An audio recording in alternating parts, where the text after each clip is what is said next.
오늘 우리에게 주신 하나님의 말씀은 디모데전서 4장의 말씀입니다. 그러나 성령이 밝히 말씀하시기를 후일에 어떤 사람들이 믿음에서 떠나 미혹하는 영과 귀신의 가르침을 따르리라 하셨으니 자기 양심이 화인을 맞아서 외식함으로 거짓말하는 자들이라. 혼인을 금하고 어떤 음식물을 먹지 말라고 할 터이나 음식물은 하나님이 지으신 바니 믿는 자들과 진리를 아는 자들이 감사함으로 받을 것이니라. 하나님께서 지으신 모든 것이 선함에 감사함으로 받으면 버릴 것이 없나니 하나님의 말씀과 기도로 거룩하여짐이라. 내가 이것으로 형제를 깨우치면 그리스도 예수의 좋은 일꾼이 되어 믿음의 말씀과 내가 따르는 좋은 교훈으로 양육을 받으리라. 망령되고 허탄한 신화를 버리고 경건에 이르도록 내 자신을 연단하라. 육체의 연단은 약간의 유익이 있으나 경건은 범사에 유익하니 금생과 내생의 약속이 있느니라. 미쁘다 이 말이요, 모든 사람들이 받을만 하도다. 이를 위하여 우리가 수고하고 힘쓰는 것은 우리 소망을 살아계신 하나님께 두미니 곧 모든 사람, 특히 믿는 자들의 구주시라. 너는 이것들을 명하고 가르치라. 누구든지 내 연소함을 업신여기지 못하게 하고 오직 말과 행실과 사랑과 믿음과 정절에 있어서 믿는 자에게 본이 되어 내가 이를 때까지 읽는 것과 권하는 것과 가르치는 것에 전념하라. 내 속에 있는 은사 곧 장로의 회에서 안수 받을 때 예언을 통하여 받은 것을 가볍게 여기지 말며 이 모든 일에 전심전력하여 너의 성숙함을 모든 사람에게 나타나게 하라. 내가 내 자신과 가르침을 살펴 이 일을 계속하라. 이것을 행함으로 내 자신과 내게 듣는 자를 구원하리라.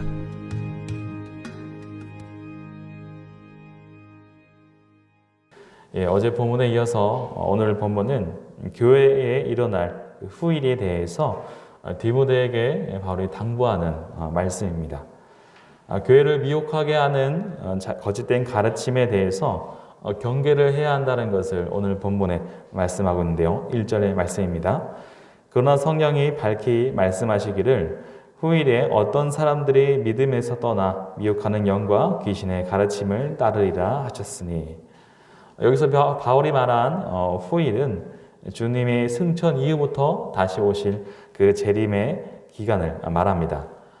그 사이에 믿는 자들 중에 믿음과 건전한 그 교리에서 떠나는 사람들이 나타날 것이라고 말합니다.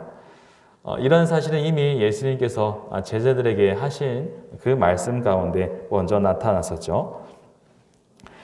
예수님께서는 제자들에게 거짓 선지자에 대해서 경계해야 할 것을 말씀하신 적이 있었죠. 마가복음 13장 22절에서 23절의 말씀에 이렇게 말씀하십니다. 거짓 그리스도들과 거짓 선지자들이 일어나서 이적과 기사를 행하여 할 수만 있으면 택하신 자들을 미혹하려 하리라. 너희는 삼가라. 내가 모든 일을 너희에게 미리 말하였노라 라고 말씀하십니다.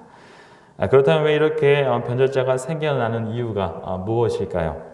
바울은 그것은 바로 미혹하는 영, 즉 귀신, 다시 말해서 사탄의 역사 때문이라고 말하고 있습니다. 사탄은 언제나 그 하나님의 구원의 사역을 좌절시키려고 방해하는 그런 역할을 했고, 또 우는 사자처럼 삼킬 자를 날마다 찾고 있다라고 말씀하고 있습니다. 비록 사탄은 십자가의 그 역사에서, 그 십자가 아래에서 패했지만은 인류의 제약된 그런 역사 가운데 여전히 활동하고 있는 그런 사탄의 자극에 넘어가 성도들 가운데서도 주님을 배도하는 그런 일들이 생겨나게 된 것입니다. 그래야 이들은 양심의 화인을 맞아서 외식함으로 거짓말을 하는 자들이 되었습니다. 그들은 위선적이고 또 뻔뻔하게 말하고 행동하는 자들이었습니다. 사탄의 거짓의 아비라고 했기 때문에 그들도 역시 그런 삶을 살고 있는 것이죠. 그들의 그 주장은 당시의 시대에 있어서 영지주의의 가르침을 주된 내용으로 하고 있었습니다. 바로 이단이었던 것이죠. 그들은 창조 질서가 악하다는 전제에서 출발을 했습니다. 즉 하나님이 인간에게 주신 성이나 음식이 악함으로 가급적 멀리해야 한다는 그런 가르침을 했었습니다. 실제 그들은 성을 악한 것으로 보아서 결혼을 금지하라고 가르쳤습니다. 당시에 이단이었던 영지주의는 육신은 바로 영을 가둬두는 감옥으로 여겼습니다. 그래서 육은 악한 것이고 영은 선한 것이라고 여겼습니다. 당연히 이 혼인이라는 것은 육신의 그런 계속적인 증식이라는 결과를 가져오기 때문에 그들은 혼인을 반대한 것이었습니다. 거짓 선생들은 바로 결혼을 금하였는데 육체의 즐거움을 위해서 하는 그런 모든 일들, 또 육신의 필요를 채우기 위해 한 모든 행동은 악하다고 여겼습니다.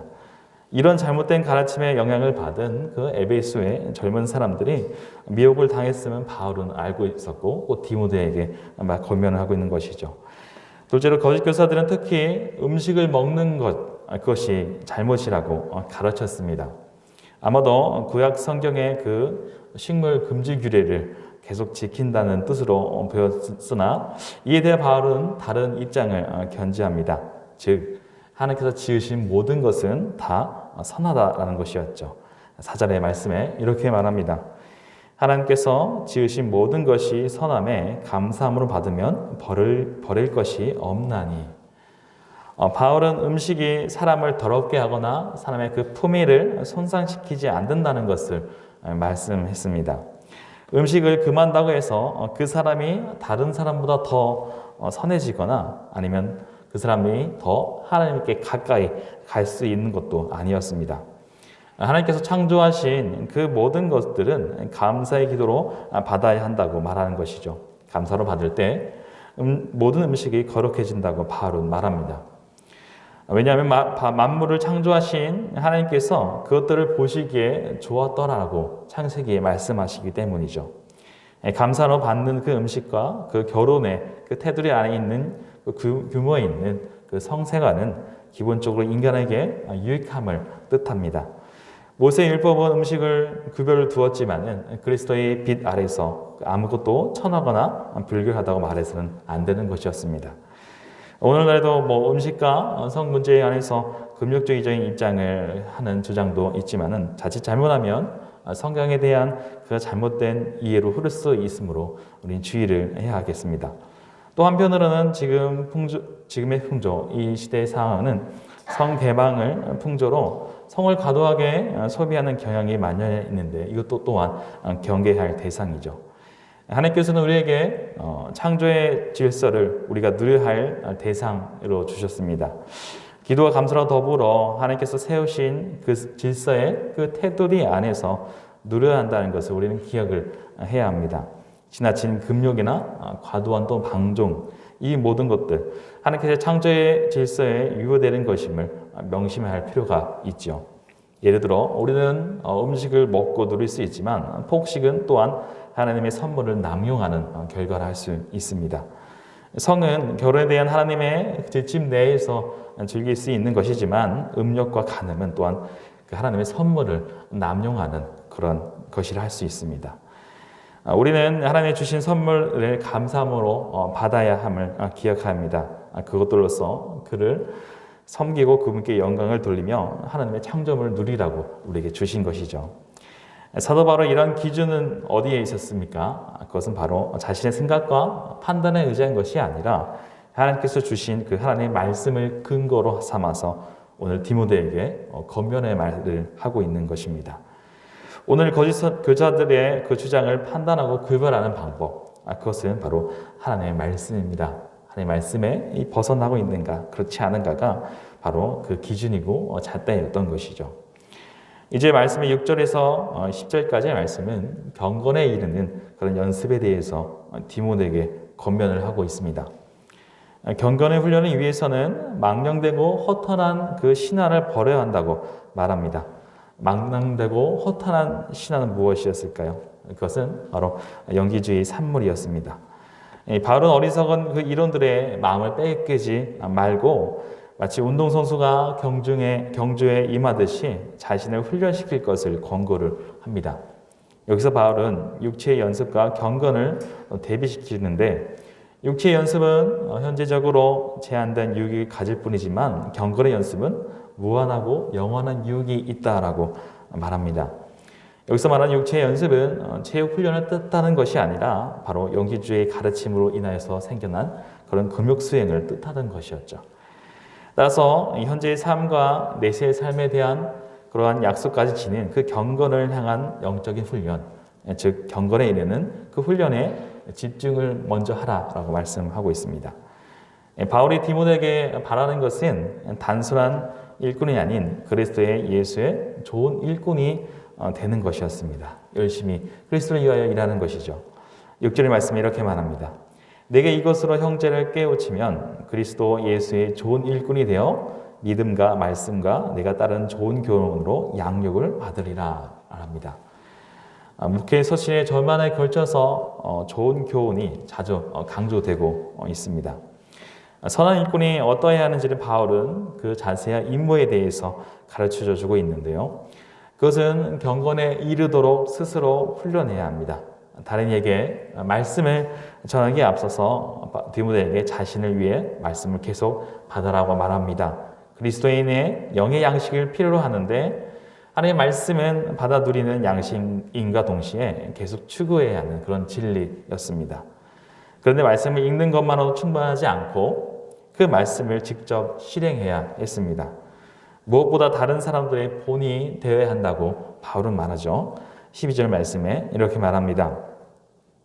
누구든지 내 연수함을 업신여기지 못하게 하고 오직 말과 행실과 사랑과 믿음과 정절에 있어서 믿는 자에게 본이 되며 라고 말하고 있습니다. 바울이 이 편지를 쓸 때에 디모데의 나이는 30에서 35세 사이로 추정을 하고 있습니다. 연로한 사람들이 존경받는 사회, 그런 시대 속에 디모데는 살고 있었습니다. 하지만 디모데는 젊은 사람에 속해 있었죠. 그래서 그의 그 사역에 지장을 받아서는 안 되는 부분이 있었던 것입니다. 바울은 그래서 몇 가지를 힘써서 하라고 말한 것이죠. 내 연소함을 업신여기지 못하게 하는 것. 그것은 말로만 가르칠 것이 아니라 실제로 본을 보이는 삶을 통해서 가르치라라고 말하고 있습니다. 말씀에 있는 것만 그것이 다가 아니라 말씀을 직접 자신의 삶 속에서 실행해야 하는 그런 단계까지 나아가야 한다는 말하는 것이죠.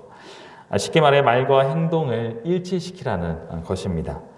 말을 하는 것은 참 쉽습니다. 그러나 그 말을 따라 행동하는 것, 거기까지 가기에는 참 많은 수고와 노력이 있어야죠. 즉 복음이 복음되게 하기 위해서는 복음을 듣는 자들의 그 생활과 행동이 변해야 함을 말씀하고 있습니다. 야고보서 2장 22절 말씀에 이렇게 말하죠. 내가 보거니와 믿음이 그의 행함과 함께 일하고 행함으로 믿음이 온전하게 되었느니라 말씀합니다. 그것이 경건에 이르도록 자신을 연단하는 그러한 것이라 할 수 있습니다. 이런 삶이 과연 디모데에게만 필요했을까요? 오늘 우리에게도 바울은 권면하는 그런 말입니다. 디모데는 그런 삶은 주변의 사람들에게까지 영향을 미치는 것이었습니다. 오늘 본문 마지막 16절 말씀에 이렇게 말하고 있죠. 내가 내 자신과 가르침을 살펴 이 일을 계속하라. 이것을 행함으로 내 자신과 내게 듣는 자를 구원하리라 말합니다. 오늘 우리의 그 삶이 말씀에 따라 행하는 그런 삶이 되기를 바랍니다. 바울은 이를 디모데에게만 전했던 것이 아니라 오늘 말씀을 읽고 있는 우리에게도 말하고 있는 것입니다. 삶의 실천으로 드러나는 그런 모습을 통해 많은 사람들에게 영향을 미치게 된다는 것입니다.